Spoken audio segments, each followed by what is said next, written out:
So thanks for being here, first of all. Today, I'm going to show you the results of my dissertation, a study that I titled Emergent Agency in the Action-Oriented Spanish Second Language Classroom, Reflexivity through a Complexity Lens. I would like to start first with a little bit of an overview of what we're going to be discussing today. So I'll talk a little bit about the context, the rationale of my study, the gap, the aim, objectives, the research questions. We'll move into very basic constructs that are necessary to understand my theoretical framework. Then I'll explain a little bit what was the implementation, how I collected data, and how I analyzed it. And to end with key findings, my contributions to knowledge, and some pedagogical implications. So my study is grounded in the shifts that we're seeing in language education from a monolingual standard, a monolingual paradigm, to a more complex, more student-centered, complexity-informed, plurilingual-informed approach. So language education views or these new approaches, these new paradigms see the learner, the student, as social agents who engage in diverse linguistic and cultural repertoires through reflection, through interaction, and identity work. In other words, how students make sense and make use of these repertoires that they already possess, and how they negotiate who they are as language users. Theory supports the idea that reflective practices, and when I say reflective practices, I'm talking about all the tools that we use in the classroom for self-appraisal, self-assessment, self-evaluation, self-awareness, critical thinking, reflexive and reflective thinking, etc. So all these reflective practices are good tools. That's what theory says, to foster student agency, metacognition, and plurilingual identity.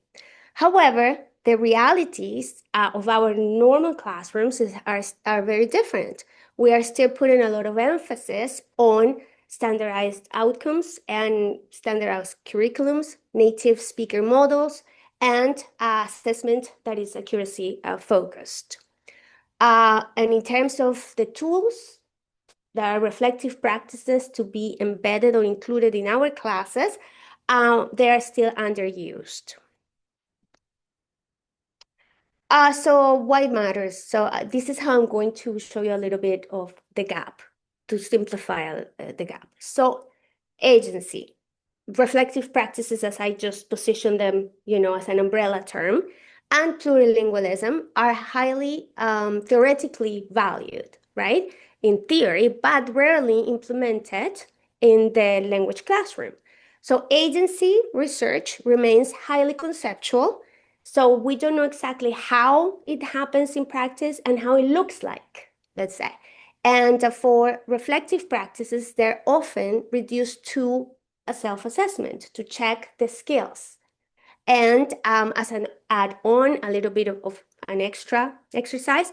And rather than being integrated as a tool that calls for reflection, that helps you reflect and transform. So plurilingualism is also increasingly being recognized in policy and in policy documents, but there's still little empirical research on plurilingual pedagogies, especially on the implementation of the action-oriented approach, and especially in second language Spanish classes. So this is what my study addresses. So this gap, by I can't say that word, operationalizing reflective practices embedded in action-oriented scenarios to make agency and plurilingual identity visible in classroom practice. So based on this gap, my research aims to explore how reflective practices in Spanish second language classes can foster student agency and contribute to the development or negotiation of their plurilingual identities, for which I have few objectives. One is to explore what is the role of these practices, what is the role to foster or to enhance the agency in fostering and enhancing the agency of the student, and how these practices and these, let's say, making agency visible, contributes to their development of their plurilingual, pluricultural identity. And I would like to also provide actionable strategies and recommendations for real use in real language classrooms. So my study was guided by three research questions. The first one focuses on students. How do Spanish students second language Spanish experience and use these reflective practices that I insist that is an umbrella term in online action-oriented classes, and how the use of these practices shape their agency, how they establish new goals, and what strategies they use.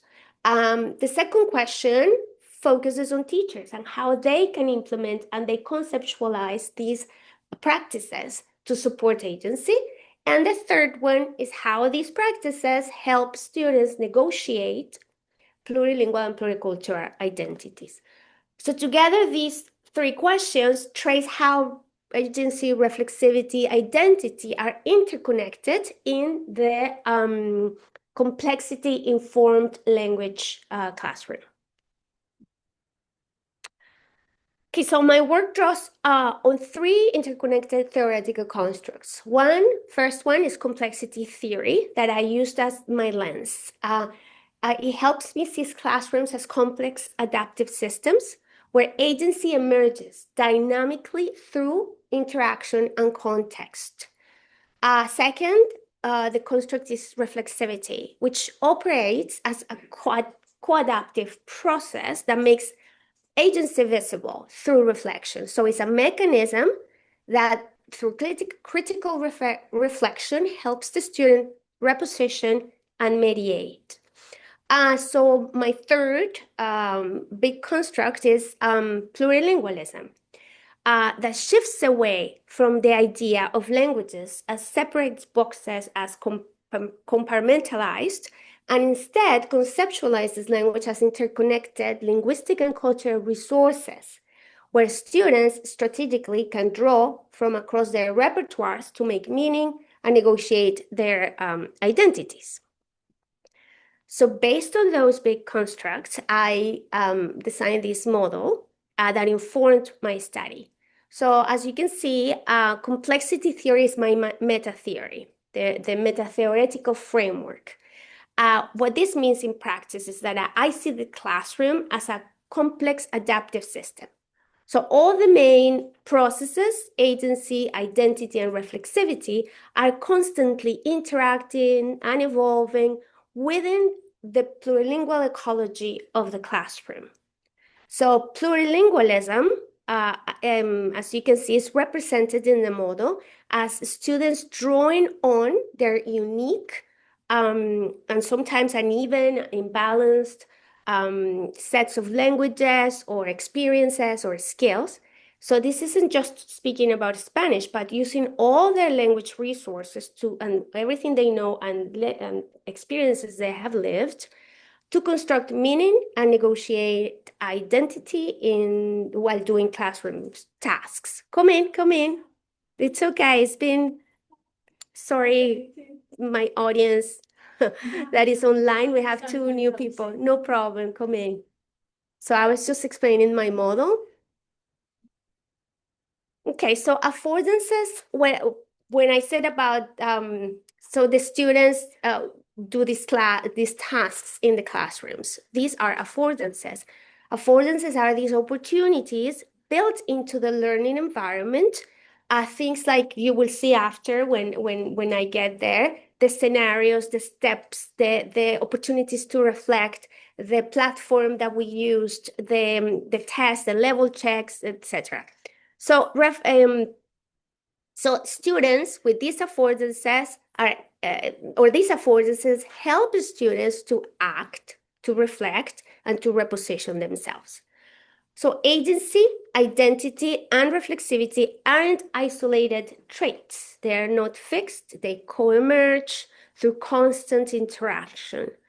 So reflexivity is in the center, helps the students rethink their identities and actions. Affordances are opportunities, okay, built into the learning environment.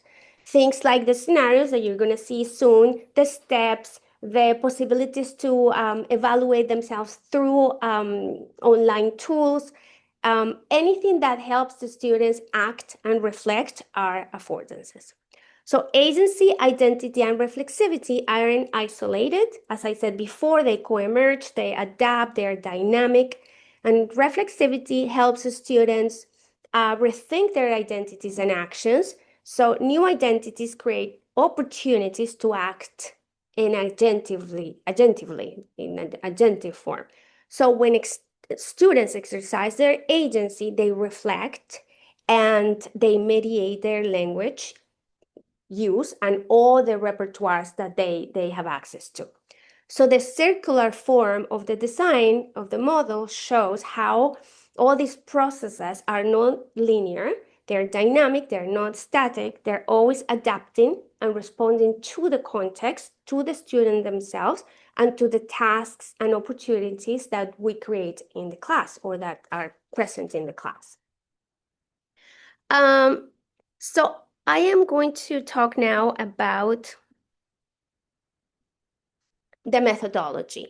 So I adopted a grounded theory approach to conduct my study, which ensures that theory or the theoretical insights come from the data and they don't come from a priori or imposed theories. So I recruited 41 participants. 37 of those were students, 4 teachers.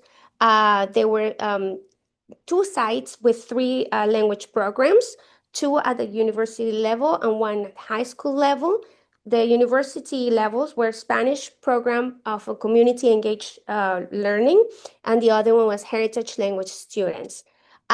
This happened during COVID, so it was supposed to be in person, but COVID hit. So we needed, as you remember, needed to move to the online environment. So I ended up having all modes of classes, hybrid for the high school students, asynchronous for the community engaged group, and synchronous for the heritage language students.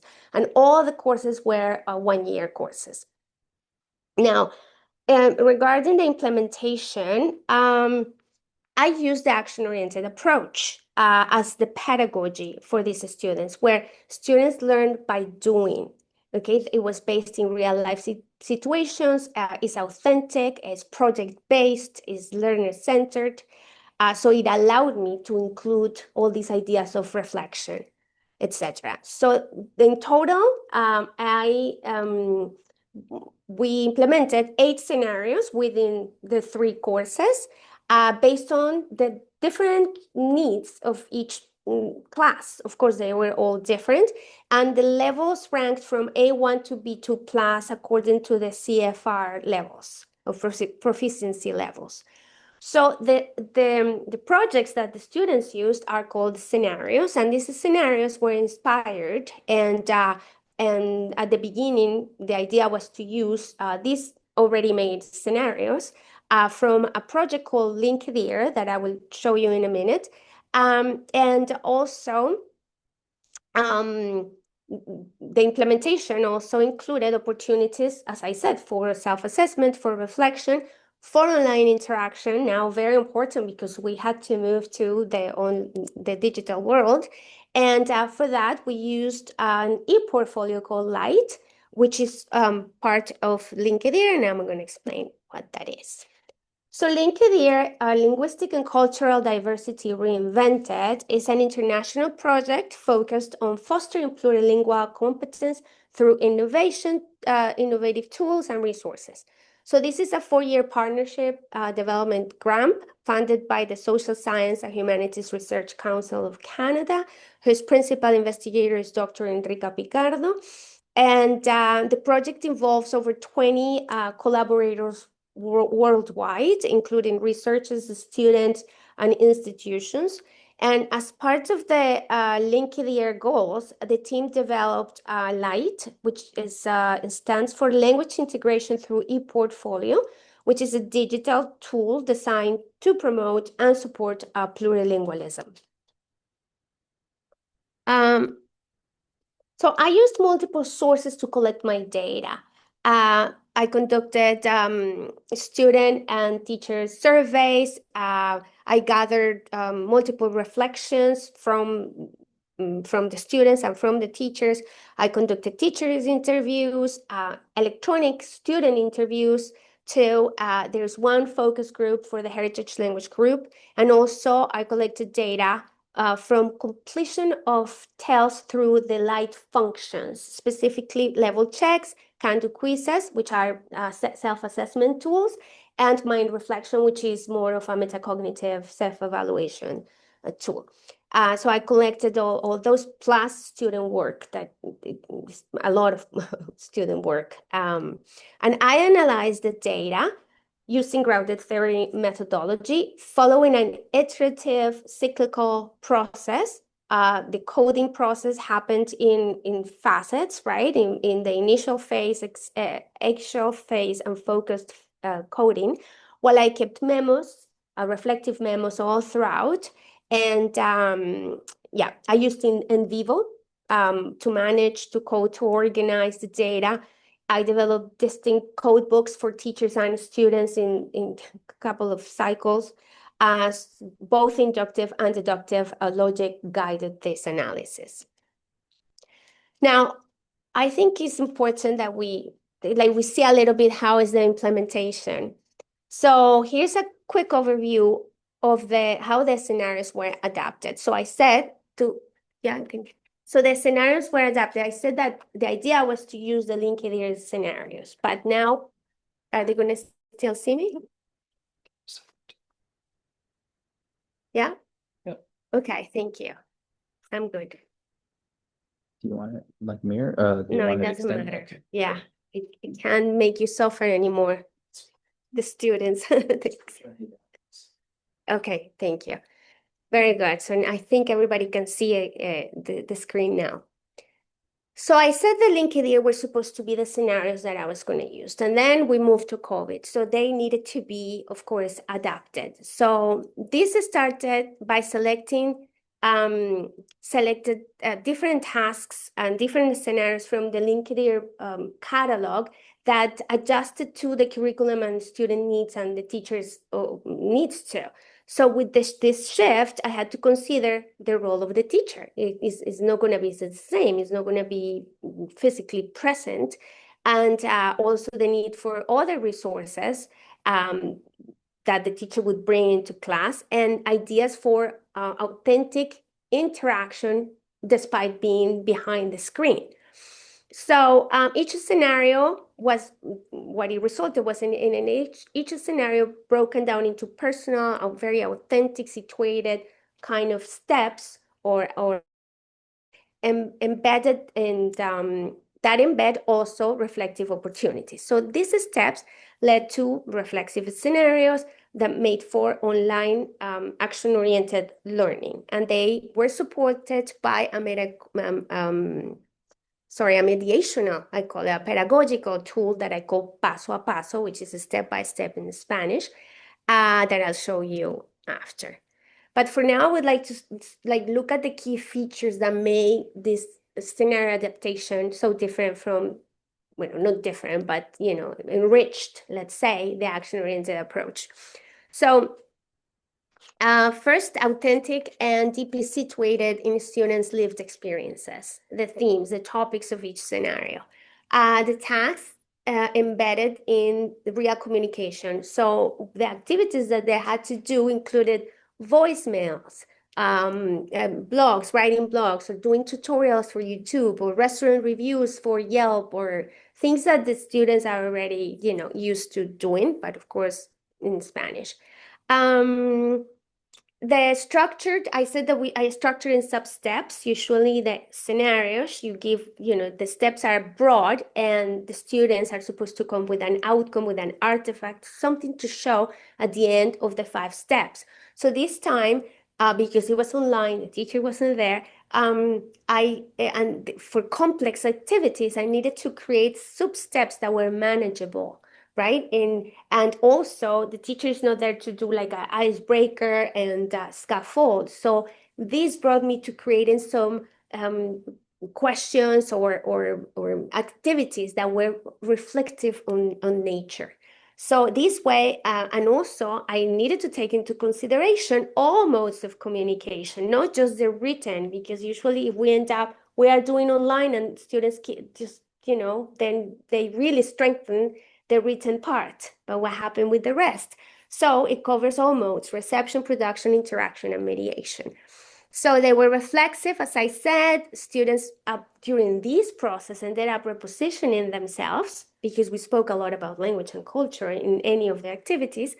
And it created this interesting dialogue between the students who were not even present with the teacher and with their community. Sorry, the sub-steps also were interest for the teacher, because the teacher wanted to be able to give points. So that created, that possibility. And then, as we know, it's digitally mediated. I already talked about the light, and they used all platforms, whatever they wanted, because that's the beauty with the action-oriented approach. There was not it was a little strict for the high school students who are not allowed to use all the things, but still, there was a lot of freedom and creativity. And so students socialized, shared, learned together online, and they brought in the community members in different activities. I would like, okay, here. So I want to talk about let me introduce this main pedagogical tool that I call paso a paso. So it evolved, paso a paso evolved into a mediational tool, and it was designed as a solution to help the asynchronous students who didn't have a teacher present. So it was very useful for then little by little, by seeing those results, I included it in the rest, and it was very useful for students and teachers as well. So this tool is, as you can see, is simple. It worked in, I say, it was some symbiotic with the scenarios, because students started thinking of the scenario or as the tool. Like they didn't see the difference. It was the same. This is, let's call it learn, face, and guide. So this is what the student could see, and it was inspired by a template that is in the link their website. And this template is for teachers to help them to design scenarios. How do you do a scenario? And it has a section 2, and this section 2 is what I extracted and I made it available for the students. So the clear guide that covers what, why, and how, and scaffolds reflection and agency, as I explained before. And one of the good characteristics is that these teachers also were new to action-oriented approach. So it really helped them too. Not just the students, right, to understand how these evolve. And one of the surprising results from one of the teachers is that helped students with ADHD. They didn't need the accommodation. Okay, so this, and as I said before, multiple modes of communication where supported real interaction through the steps that I added in the paso a paso. So the key findings, they're broad, so I grouped them into 4 main themes. So they enacted agency. Let's talk about agency. I enacted via affordances. So the students took action, engaged with all the opportunities available in the environment given by the scenarios and the platform. And it showed the importance of making affordances visible to the student, which I mean, they have to understand that they are there for them to use them, right? So maybe we have to say, hey, look at this, like make it visible. And this way we empower them. Dynamic, relational, and context sensitive. Which I mean with this is that agency showed not only to be something that student possess, is not a fixed trait, but it was enacted depending on the opportunities, the time, the task, the interaction, etc. The action-oriented scenarios made agency visible. Through these scenarios, they made choices, they adapted, they created, they organized, they interacted, even beyond the classroom, with their communities. They brought parents for interviews, grandparents, friends from the community, so brought their own experiences from life. So they weren't passive recipients getting knowledge. They were not filling out blanks or grammar points or completing structured tasks. In terms of, it was co-constructed and observable. I said that because it emerged through collaboration, and it made visible in the work of the students, which they don't look alike. All work, the results were all different. The theme of reflexivity showed to be a key mechanism. Reflection was a catalyst for agency because it helped the students recognize, evaluate, and reshape how they learn, how they make decisions, and how they see themselves as language users.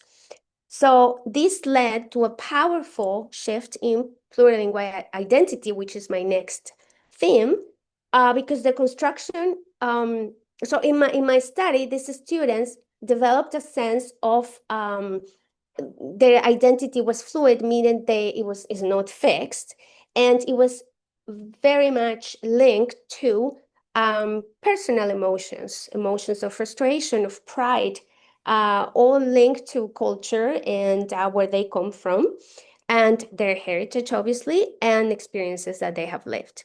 So the reflective action-oriented scenarios were gave or explore, let's say, or allow the students to express all their linguistic and cultural resources and allow them to see them as interconnected and not as separate things. And as I said before, they negotiated and they lived this experience inside the classroom and outside the classroom.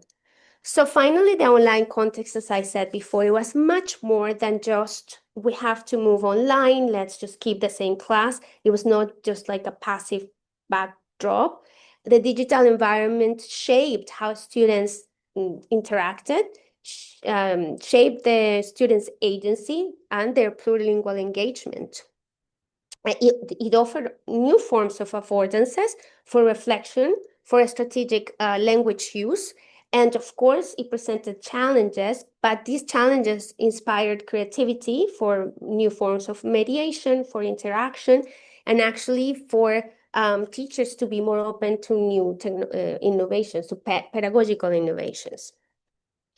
So the key contributions are at three levels: theory, praxis, and policy. So yes, I expanded on the complexity theory version of agency as dynamic, relational, and complexity based, that is not fixed, as I said before. Reflexivity is highlighted as a mechanism that makes agency visible. This is all theoretical, of course, and plurilingualism, I confirm that it's not just an abstract concept or a policy, aim, but is embodied as a agentive practice that emerges from social interaction and pedagogical opportunities or interaction. So in practice, my study bridges theory in practice. With the action-oriented approach, I emphasize the practical application of theoretical knowledge and make it operational, make agency and reflexivity operational. These concepts become possible to include in the everyday teaching. I offer reflexive design, mediational design principles, and I created tools that are rich in affordances with many possibilities to enhance and enact agency. At the policy level, these findings, I think, challenge rigid, monolingual, product-oriented models in language education, advocating for a more flexible, more plurilingual, more learner-centered approaches. So the implication is to make real changes, we're going to need to connect theory with everyday classroom practice. That would be for us as teachers to see how this looks like. Make learning opportunities and resources visible to students, like I said, and not just hidden in the platform or right? And update curriculum and assessment approaches that are less rigid and less, farther from the monolingual lens that we keep teaching in the schools, at all institutions, and provide teachers with ongoing support and professional development. I don't know how late we are. Can I show some student work? Do I have time? Adriana, I was just about to write you if we can wrap up in about 3 minutes. That allows us time for questions and answers. Okay, so I'm just going to go on. This is one example of a blog, and it's called Un Blog de Idiomas. So these students created a blog about Mandarin in Toronto in Spanish. I can't go over, but this is from the community engaged group. And this one is on Punjabi, but also to teaching about the beauties of the language and the culture, etc. And sometimes it's because they come from those cultures, or sometimes because they were curious about those cultures, or just because Toronto is, there's all the presence of all these cultures. So, and in Spanish, of course, because we're learning Spanish, we can hear one of the voices at least. I learn a lot from different cultures, not just my own. Raul says, and Claudio says that he says, think more deeply than usual about all communities in the world are related to each other and connected in one way or another. Gracias. And I'm so sorry for all the technology problems. At least it will be a memorable presentation. Thank you.